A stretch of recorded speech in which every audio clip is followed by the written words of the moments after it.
لیکن دوسری طرف سے جو بہت اہم نقطہ ہے،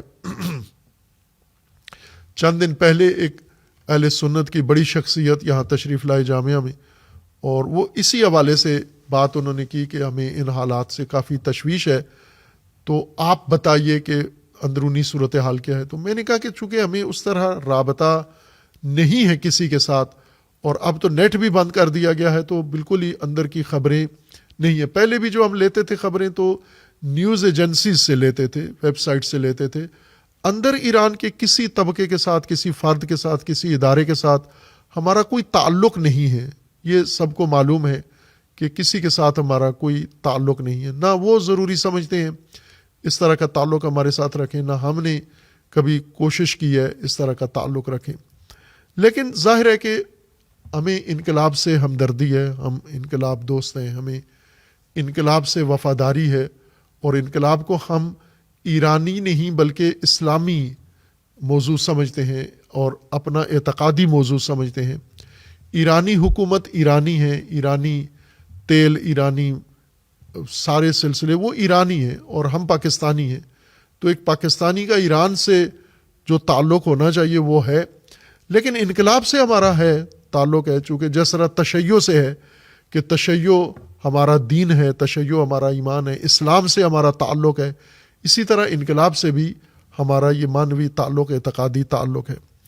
اور ظاہر ہے کہ انقلاب کے لیے جو بھی موضوع آتا ہے وہ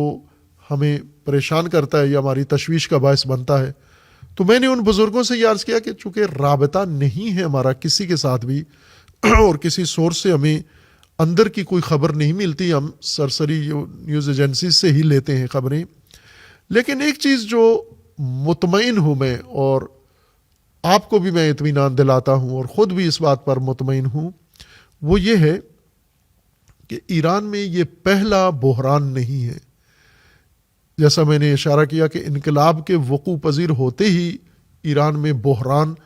ایک سے بڑھ کر ایک شدید بحران پیدا ہوا،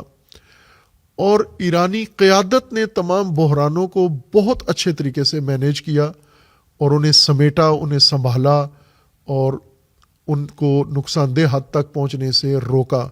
ایرانی قیادت بحران کنٹرول کرنے میں بہت پختہ ہے۔ البتہ یہ بات ہے کہ ایرانی، جیسا ایران کے اندر ایک مشہور بات ہے، مقولہ ہے، ایران میں کرکٹ کے بجائے فٹ بال زیادہ معروف کھیل ہے، مقبول۔ فٹ بال 90 منٹ کا گیم ہوتی ہے، 90 منٹ کے بعد گیم ختم ہو جاتی ہے۔ اب کئی ٹیمیں ایسی ہوتی ہیں وہ 90 منٹ پورا کھیلتی ہیں، 45 منٹ کے 2 ہاف ہوتے ہیں، اور پورے 90 منٹ تک کوئی ٹیم گول نہیں کرتی، اور بغیر گول کے میچ ختم ہو جاتا ہے بعض اوقات۔ یا ایک ٹیم ہے اس کے اوپر گول ہو چکا ہے لیکن یہ جوابی گول نہیں کر پا رہی۔ تو ایران میں ایک مشہور مقولہ ضرب المثل ہے کہ یہ وہ ٹیم ہے جو آخری منٹ میں 90ویں منٹ میں جا کر یہ گول کرتے ہیں،